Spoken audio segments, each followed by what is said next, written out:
เบิ่งก่อน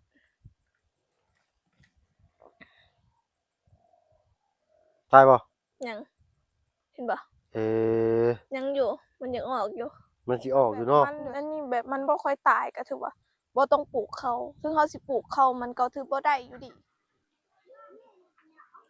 พี่น้อยเนาะเปิดคลิปเปิดภาพมากะนี่แหละอยู่บ้านซองคันซานเขาน้องปั๊ปปี้พี่น้อยเนาะมาเบิ่งว่าน้องเพิ่นค่อยคำลงแรงเนาะเพิ่นก็คือสิมาหาหนึ่งข้าวหนึ่งน้ำตามเคยแหละพี่น้อยเนาะเห็นแต่ไฟควันอ้อยๆออกมาเนาะโอ้นเรานั่งยิ้มอยู่ในพี่น้อยเนาะเอ้ยเด้อสบายดีน้องโอ้เนาะบางหนึ่งคือว่าเห็นน้องไปปลูกมันอยู่พี่น้อยเนาะกลับมาเลยเนาะแดดบ่แดดพี่น้อยเนาะพี่น้อยเนาะก่อน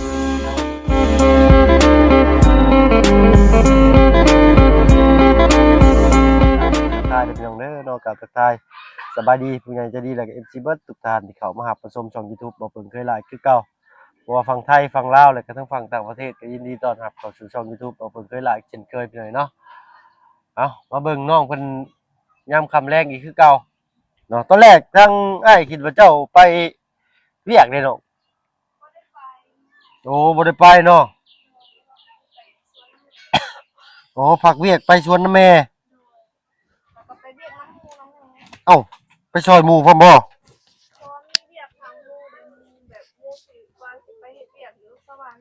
โอ้ขออนุญาตติดไม้นำแน่โดยโตฮ้อนดีเนาะอยู่ในกระต๊อบน้อยว่าซั่นซะได้หลายบ่มื้อนี้ปลูกมันก็ปลูกซื่อแบบเฮาได้ต้นมันบ่หลายมันก็สิบ่หลายแน่โอ้ใกล้บ่ให้เจ้าบ่ไกลเจ้าอยู่ไสอยู่อันนี้ย่างขึ้นไปได้บ่ย่างขึ้นไปแล้วก็ลงไปอีกฮอด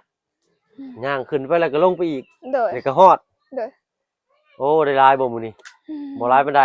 บ่หลายปานใดข้างบ่เข้าไว้แล้วพาน้าบ่าวไปเบิ่งได้บ่ได้เนาะไปแป๊บหนึงก็มาเนาะเด้อเอาพี่น้อยเนาะเดี๋ยวสิพาปะลุง FC ไปเบิ่งให้ของน้องเพิ่นพี่น้อยเนาะว่าน้อยว่าหลายส่ำใดเด้อเนาะคือว่าเห็นเพิ่นปลูกมันนี่แหละพี่น้อยเนาะเด้อมีไผแหน่ไปล่ะมื้อเที่ยงนี่บ่แก้วนำบ่บ่แก้วโดยแล้วก็ไผอีกบัดทางเบาบุญนำบ่บุญสารวัตรบ่โดยก็2คนโดย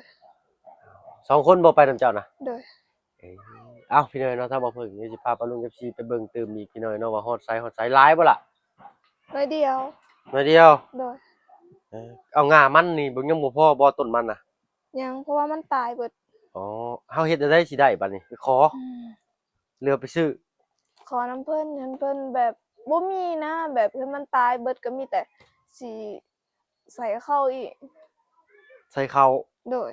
เอาไปเบิ่งนำกันพี่น้อยเนาะว่าฮอดไสเนาะเพื่อว่ามีคนอยากเอามันหน่อยเพื่อเพิ่นสิทิ่มเพื่อฮู้จักหันน่ะเพิ่นสิได้แก้มาให้น้องเพิ่นโดยเข้าใจเอาจักกระสอบ2กระสอบก็สิพออยู่ติเนาะพอบ่บ่พอบ่จักเนาะแล้วยิ้มสิเอารุ่นเบิ่งนำกันพี่น้อยเนาะไปเบิ่งว่าให้สวนน้องเพิ่นสิน้อยสิหลายส่ำใดโดยเป็นของเจ้าเองบ่หรือว่าตั้งขอเพิ่นเฮ็ดโดยเป็นของแม่ดินแม่เขาเองแต่ว่าดินปลูกเพิ่นนี่บ่มีเนาะโดยอันนี้ขออาศัยนำเพิ่นอยู่พี่น้อยเนาะโดย1ใช้มวยบ่ได้ใส่น้ำบ่ล่ะนี่บ่ได้ใส่น้ำแม่นบ่โดยนึ่งไปโลด1ไปโลดมันบ่ติดแม่นบ่บ่ติดพี่น้อยเนาะถ้าบ่ฝึก1มื้อคืนนี่ว่าใส่ได้ใส่น้ำบ่แม่นข้อยเฮ็ดผิดสูตรบ่จักบ่ฮู้คือกันแต่ทางบ้านข้อยก็บ่เคยใส่น้ำจังซี่มีแต่ใส่น้ำอยู่ในหม้อก็ได้แล้วเนาะถ้าบ่ฝึกผิดสูตรเองบ่จักซั่นน่ะเดี๋ยวมื้อแลงสิมื้อถามลุงเฮิมลองเบิ่งพี่น้อยเพราะว่าถ้าบ่เบิ่งเคยนึ่งแต่หวดโดยหวดนี่ต้องใส่น้ำเนาะก็คือกันถ้าแบบเฮาอุ่นข้าวซื่อๆก็บ่ต้องใส่น้ำก็ได้ถ้าว่าเฮานึ่งใหม่นี่ต้องใส่บ่โดยเฮาต้องล้างอันนั้นเด้ล้างข้าวแม่นเด้พี่น้อยเนาะแต่หวดนี่จังบ่เพิ่งใช้ตลอดได้มวยนี่เคยเห็นแต่สมัยตะกี้เนาะพอตู้แม่ตู้พ่อใหญ่แม่ใหญ่เพิ่น เพิ่นนึ่งเนาะนึ่งใส่มวยแต่ซุมื้อนี้ทางบ้านบ่เพิ่งมวยบ่ค่อยมีพี่น้อยมีแต่หวดอันนี้เขาเอิ้นว่าหยังมวยมวยบ่แม่น หวดหันกะโตแบบเห็นอยู่ โตที่แหลมๆก้นแหลมๆมาเด้ โดย เออเนาะอันนี้นึ่งเลยแบบสุกเลยก็ออกมาสวยเลย โดย ถ้าว่าเป็นหวดนี่ต้องมาสิกก่อนได้ โดย เอ แม่ อชั้นมันสิความต่างกันบนหันพี่เลยเนาะ เป็นตาย่าน สิบ่เป็น สิกบ่เป็นบ่จะสิกเขาบ่เป็นบ่ โดย โอ้ทางบ้านเพิ่นนิยมใช้แต่มวยพี่เลยเนาะ เออเอาใส่เออกินข้าวเย็นเนาะล่ะเนาะ โดย อืมเอาพี่เลยเนาะรอถ่าจักหน่อยฝนฟ้าสิมาเลยได้นี่ ไปประมาณจัก10นาทีก็ได้ดอก ได้ กลับมายันไฟใหม่หดเข่าเจ้าก่อนน้องมาฮอดไฟใหม่หดเข่าเพราะแห้งข่อยได้เป็นโทษเลยอีกแล้วบัดนี้ บ่ดอกให้น้องเบิ่งนำ โอ้น้องมีน้องเบิ่งอยู่เนาะ โดย เมื่อยบ่มื้อนี้ไปปลูกมัน บ่ค่อยเมื่อยหลายปานใดเพราะว่าเมื่อแต่ตั้งแต่ประมาณ11 โมง 12 โมงนะ ต้องอ้ายได้ออกมาแต่ประมาณ10 โมงมื้อเช้านี่ นะ ตื่นมาแล้วปวดหัว โดย กินข้าวกินยาน อนต่อ ตอนบ่ายบ่ได้นอนเลย โดย ตอนบ่ายแล้วก็ออกมาหาน้องปึ๊บยันแต่ลมโปองแล้วนี่เนาะ ไปทางไหนล่ะ ทางนี้ ทางนี้บ่ ใส่สากอ้ายน่ะยันมาครับ โอ้ พัดกับเอาได้ปะไว้บนนี้ มาไว้หันบ่ เด้อ มันสิบ่เสียบ่ บนนี้ บ่ได้เนาะบ่เสียดอกเนาะ โดยเดี๋ยวค่อยจับให้ก็ได้ปะได้ใส่สากมัน เพราะว่านี่แหละคือสิบ่เสียดอกเบิ่งไปหนึงซะ เด้อ โอ้โตทะลุมาทางนี้พี่น้อยเนาะบ่เคยมาจักเทื่อ โดย บ่เคยเข้ามาฮอดนี่เทื่อเคยมาแต่เทื่อเรื่องนี้พี่น้อยเนาะ เด้อ มีไผได้ล่ะเคยไปให้เจ้า มีแต่สองคนนั้น โอ้โตวิวงามช่ำนี่เนาะ โดย คือเปิดแบบว่าเปิดมิดเปิดเซิร์ฟใหม่แล้วพี่น้อยคือทะลุไปอีกเซิร์ฟหนึงอะนะ เนาะจากที่ว่าเฮาอยู่แถบเพื่อนคนหลายๆแล้วออกมาสู่ป่าสู่เขาแบบแนมไปแล้วเห็นผู้สิโอ้ยคือแบบเฮาทะลุจากเซิร์ฟนี้ไปอีกเซิร์ฟหนึงอะนะเนาะ โดย ไอ้มักได้แบบนี้ โดยคือกัน มักแบบมันเป็นธรรมชาติแบบ มันบ่แออัดมันบ่วุ่นวายได้ สำบาย แม่ สำบายหูสำบายตา โอ้พระเจ้าดังไฟอยู่พวกผู้พี่หน่อยเนาะ โดย โธ่เอามื้อนี้คิดว่าน้องยังปลูกมันอยู่เอานี่เอาเพื่อออกลายต้องเติมเกลือแร่ โดยเข้าใจ เลยไปเนาะเป็นสปอนเซอร์เราถ้าว่าเฮาเพื่อออกลายกินตัวนี้เข้าไปนี่มัน มีแห้ง จะมีแห้งได้ โดย ส่วนมากอ้ายก็บ่ค่อยกินเครื่องชูกำลังแบบพวกเครื่องชูกำลังอื่นนะมีแต่ตัวนี้เนาะมันดีเด้มันแทนน้ำในร่างกายเฮา โดย แม่มันก็บ่แห้งอีก เด้อ ป่าแถวนี้เป็นของเพิ่นเบิดบ่ โดย อืมสบายเลยแบบนี้เนาะ โดย อนาคตก็เจ้าคือว่าแหล้วพี่น้องมันบ่มีอันใบตะดินนะ แม่ ใบตะดินขอบทองหรือว่าใบตะดินบ่มีแต่ใบซื้อขาย ไม้ไผไม้ได้ก็ไม้เอานะสาวเอา โดย โอ้อากาศแบบว่าสบายเด้ เย็น นี่กระต๊อบน้อยนั่งคอยผู้นี่ปะ ตะกี้ ถ้าว่า เฮ็ บ่ ด คิดหาอนาค เฮ็ ต ดกระ นะ ตอบอยู่บ่อนนี่ ใช่ อยู่ มีบ่ของเจ้า ต้น มี ไม้ บ่ นี่อยู่ต้นไม้นี่ โอ้อยู่ต้นไม้นี้ เด้อ ของเจ้าบ่ บ่แม่นแต่ว่าเฮ็ดกระตอบไว้กับของสวนผู้นี้เจ้าของสวนผู้นี้นี่ โอ้ แบบเราไปเลี้ยงแบะประมาณนี้นะแต่สิอยู่กระตอบอยู่เทิง อยู่ทั้งต้นไม้พุ่น โดย โอ้ย แต่เดี๋ยวนี้เขาตัดออกแล้ว แถมมัน ลม โดน แห้งสิบ่กล้าอยู่กันได้ข่อยก็ได้ นะตะเวนใกล้สิตกดินเลยไปหน่อยเนาะมื้อแรงนี้เดี๋ยวฝนสิตกบ่จักนี่บ่ส่งหรอกเนาะ โดย รถก็มาฮอดอยู่ได้นี่ ฮอด เอามื้อใดถ้าว่าบ่เห็นอยู่หั่นเนี่ยทางว่าเพิ่งสิแล่นไปเบิ่งอยู่นี่พี่หน่อยเนาะ แต่อาจสิบ่เห็นดอก ได้บ่เห็นไปเฮ็ดเวียกบ่ล่ะ โดย อืม แบบแม่ผู้เดียวบางมื้อกะแม่บ่ได้ไปสวนเขาเองเด้ ไปสวนหมูจังซี่ไปเอาแหงกะชื่อว่า เลย บ่เห็นคน อันนี้ก้อนหน่อไม้บงหรือก้อนหน่อไม้ไร่ล่ะ ตัวใด นี่นะใช่ บ่ไม่ไล่ ไม่ไร่เนาะ เลย ไม่ลายได้ทางบ้านเพิ่นนี่ส่วนมาก ถ้าเป็นฤดูยามแบบ หน้า เอา ฝ ไม่ น ออ น่ะ ก เนาะ ลายนี่กะถือว่าเก็บกินอยู่นี่กะ เหลืออะไรติ ได้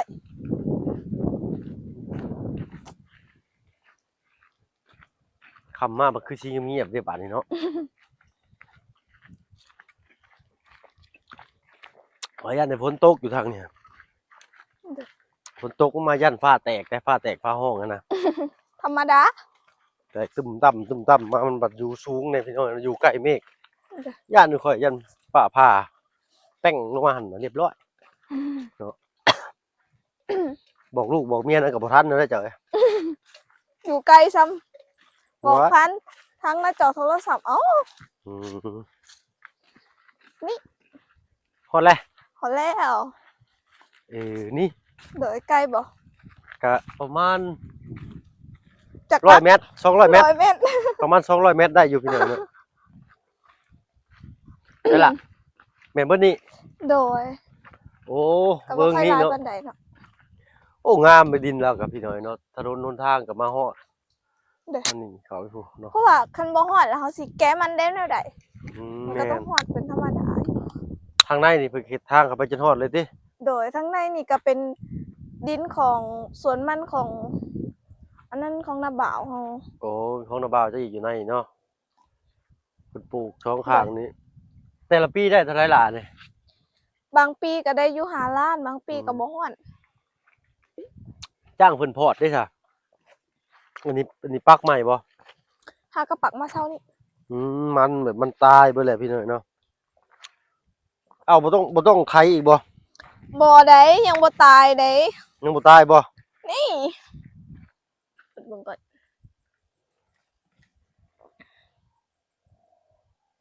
ตายบ่ ยังเห็นบ่ เอ๊ะ ยังอยู่มันยังออกอยู่ มันสิออกอยู่เนาะ โดย โอ้ตกกับประมาณ เป็นดินข้างหมูพี่หน่อยเนาะโอ้กว้างเติบนี่ คือว่าถ้าปลูกเพื่อนนี่ก็ถือว่า ได้อยู่ ปลูกเพื่อนนี่ได้บ่ ได้แต่ว่าย้านผี จันที โดย บ่มีหน้าผีนะเว้ย ก็ว่าแน่นะ บ่แน่บ่ โดย ก็อีกอย่างหนึงก็อยู่ใกล้คนเนี่ยพี่น้อยเนาะก็คือว่าและคำมาบัดพื้นไผบัดบ่มีเงียบสงัดอยู่ โดย เนาะ โดย ชาวบ้านชาวช่องสิเลี้ยวหาไผก็ย่านเนี่ยนะพี่น้อยเนาะเอาแต่ว่าบรรยากาศดีครับโอ้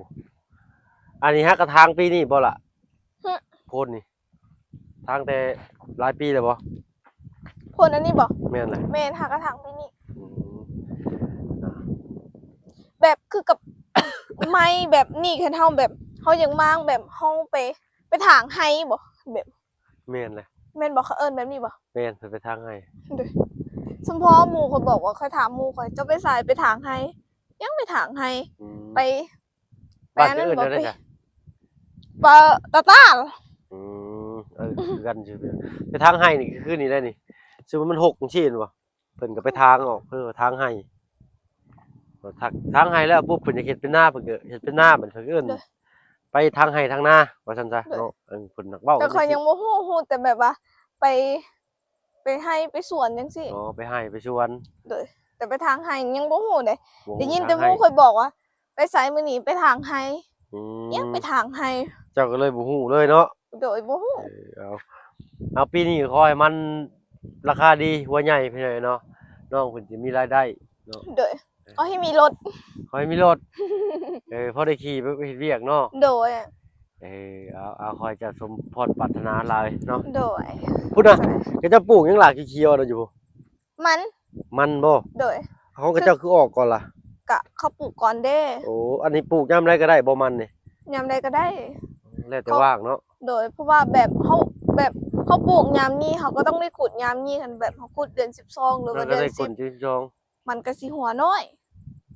แต่มันโตสวนท่านเขาปลูกเดือน12หรือว่าเดือน10หรือว่าเดือน11เขาก็สิแบบขุดเดือน11หัวมันก็สิใหญ่พอสมควร อืมเดือนใดหัวมันสิน้อยซะ แต่แบบถ้าแบบเขาปลูกเดือน4หรือว่าเดือน3คือกับมันค่อยนี่แบบขนาดเดียวนี้มันก็แบบยังบ่ทันออกหัวมันเถื่อแต่แบบเขาอยากอันนั้นเขาอยากขุดเดือน10หรือว่าเดือน11จังซี่ก็ถือว่าบ่ได้เลย อืม แต่ถ้าเขาขุดอีกปีหน้าแบบเขาปลูกเดือน10ก็ถือว่าได้ มันเขาก็ถ้าเป็นประมาณช่วงนี้ก็คือสิใหญ่สำนั้นหมดแล้ว อืม แบบถ้าเขาปลูกช่วงนั้นก็คือสิบ่ตาย เลยเนาะโอ้ต้องมีความรู้เติบได้พี่น้อยเนาะปลูกมันนี่ก็บ่แม่นว่าซุ่ม4ซุ่ม5ปลูกมันก็เสียแรงเอาไปนำซื่อ เด้อ เนาะแต่ฝั่งนี้ออกงอกเลยติใช่ล่ะ ฝั่งนี้ปลูกพร้อมกันบ่ พร้อมกัน นี่ได้ใบมันเราออกใช่เนาะ โดย อืมชุดแต่ซ้ำนี่บ่ล่ะดินเจ้าโอ้พอได้ปลูกมันเนาะบัดเจ้าปลูกข้าวได้ปลูกใช่จ้ะ คันแบบมันนี่ตายเบิดกะเขาเสียบต่อ ชั้นเนาะ โดย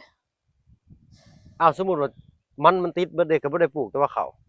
ถ้าแบบมันอันนี้แบบมันบ่ค่อยตายก็ถือว่าบ่ต้องปลูกเขาถึงเขาสิปลูกเขามันก็ถือบ่ได้อยู่ดี ปลูกข้าวมามันก็ยากทานอาหารกัน โดย มันก็ตายเพราะว่าซะข้าวตายไปเลยต้องมาเสียหญ้ามันอีกบ่ล่ะนี่ โดยเสียมันอยู่นี่กับบอลพูนหานั่นนำแหน่หาเขาเอิ้นไว้หยัง ลำมัน ลำมันหาลำมันำ บ้าน แห จะเอิ้นได้แล้วใช่ล่ะ กวงป้วง ฮะ กวงป้วง กวงป้อง โดย เอิ้นได้อยู่ เอิ้นได้อยู่เนาะ กวงป้อง โดยกวงป้วง กวงป้อง โดย เอาพี่น้อยเนาะว่ากันไป โดย เอาตะเว้นก็ค่อยค่ำลงแรงมีแต่พานกลับล่ะไป โดย เนาะ โดย ค่ำมืดกูนี่ย่านเด้อข่อยก็ได้ กัน บ่บ่เคยไปครับ โดย ย่านได้ข่อยก็ได้บ่แม่นว่าสิบ่ย่านแต่อันนี้นี่เป็นของเพิ่นเจ้าเดียวเลยบ่นี่ล่ะ โดย โอ้โห เจ้าเดียวเปิดเลยหอดเฮือน แคมบ้านกึกเลยเนาะดินแบบ โดย สวนแบบสวนงามครับ โดยฝั่งนั้นก็คือกัน ของนั้นของเพิ่นอีก บ่แม่น โอ้คนละเจ้า คนละเจ้า แต่ว่ามันฮอดบ้านเลย โดย โอ้ดูวาสนากับเจ้าลีเนาะ รุ่นปู่สังกะสาญาสังกะสีเพิ่นคิดสิดุมันขยันเพียรเด้ โดย ทางเอาไผจักได้ก็ทางเอาได้พี่น้อยนี่ โดย เมื่อก่อนทางได้ก็ไม้เอาเลย เป็นดินเขาอยู่ อืม แต่ว่าน้อยเดียว โดย มันมีอันนั้นแบบถ้ายามฝนจังซี่มันก็สิเป็นน้ำห้วยนี่ เป็นน้ำบ่แท้นี่ โดยมันสิเกิดเป็นน้ำ เป็นต่อห้วยอยู่บ่ทางนี้ บ่ฮู้ ตกพี่น้อยเนาะโอ้โธ่ เมื่อยบ่ บ่สะออนดินกับเจ้า บ่รู้ดินอันนี้ก็คือการกว้างแหง อือฮึปัญญามอันเฮ็ดมันนี่กับเจ้าก็คือสิเมื่อยหลายปัญญามเก็บก็คือสิได้เงินหลายเนาะ โดยยามแบบเอ็ดให้เอ็ดหญ้าแบบก็ธรรมดาอยู่แต่ถ้ายามก้นมันอยู่เมื่อยตายแฮงเพราะว่ามันเมื่อยแฮงอะลีเด้ คนมันก็เอาแห้งกันแต่ว่า เอาแฮงแต่ว่าเมื่อยสุดเลย แม่น แต่ว่าม้วน เพราะว่าคนหลาย หลาย 30-40 คนก็มี อือฮึก็ต้องซื้อแนวมาเลี้ยงเพิ่นนำเลยเนาะ ธรรมดา2 ล้านพุ่น บาง โดย เทื่อก็2 ล้าน4 ล้าน แต่ก็จ้างรถใหญ่เพิ่นมานะเอาอีกเนาะ โดย แก่มันนี่ได้พี่หน่อยเนาะจ้างเพิ่นแก่มันนี่ใครอยู่พี่หน่อยเนาะชวนน้องเพิ่นบ่ไกลปานใดอันนี้มันทะลุไปฮอดบ้านกระดับบ่ อืม กระดับในเนาะ โดย พี่น้อยบ้านกระดับในเคยเข้าไปอยู่ต่อลงไปพุ่นก็เป็นเซ่บัดนี้ โดย โอ้นี่สะอ้อนสิดินเพิ่นบ่นี่พี่น้องเนาะถนนหนทางฮอดจึกเพิ่นว่า โดย ดินก็หลายครับ เนาะไปสะอ้อนแต่ตอนเพิ่นได้พี่น้องตอนเพิ่นเฮ็ดบัดบ่เห็นหั่นนะก็บ่ได้อีกเราต้องเบิ่งตอนเพิ่นเฮ็ดนํ โดย ในตอนเพิ่นมีนํ โดย โอ้เฮือนเพิ่นบ่เจ้าของดินบ่ตัวน่ะหลังให บ่ ญ่ แม่น ๆอ๋อ เป็นหลังเหือนก่อพุ่น โอ้ย หลังไซบ่เขาเอิ้นแนวใด หึ หลังเพื่อนก่อเขาเอิ้นว่าแนวใด เพิ่นเอิ้นอะไรเนาะหลังใดล่ะ หลังนี้ แล้วก็เป็นเหือนหลังติดกันนี้2เหือนนี่เป็นดินของเขาเจ้า โอ้โตเนาะงามๆคักๆป่านี่เด้อสิเป็นป่ายังไงนี่ เป็นปลาของพอเท่าอีก ผู้หนึ่ง อยู่กับบ้านคนเพื่อนโตบ่มีคนอยู่หั่นเด้ โอ้ทางเขาหั่นเนาะ บ่อนนี่บ่อนเหือนคอยนี่ โดยเอาพี่น้อยเนาะก็คร่าวๆเบิ่งเนาะดินต้นหญ้าน้องเพิ่นเนาะ เด้อ อันนะน้องมีทีมงานมาแจ้งข่าวดีตื่นอีกแล้วบ่ ยัง ยังเนาะ โดย สุดแต่บุญวาสนาน้องเพิ่นพี่น้อยเนาะ โดย แล้วถ้าว่าผู้ใหญ่ใจดี FT ท่านใดอยากช่วยน้องเพิ่นในรูปแบบใดก็ติดต่อทางทีมงานเขามาเด้อ โดย เนาะ โด โด ย ยสิติดต่อทางบ่เพิ่นก็ยินดีพี่น้อยเนาะ โดย ทางเฮายินดีเป็นสะพานบุญให้เราจะได้กันสู้ๆแล้วน้องเนาะ โดยอะ โดยเอาสำหรับคลิปนี้ไปแล้วสั่นเนาะ โดย ไปสบายดีเจ้า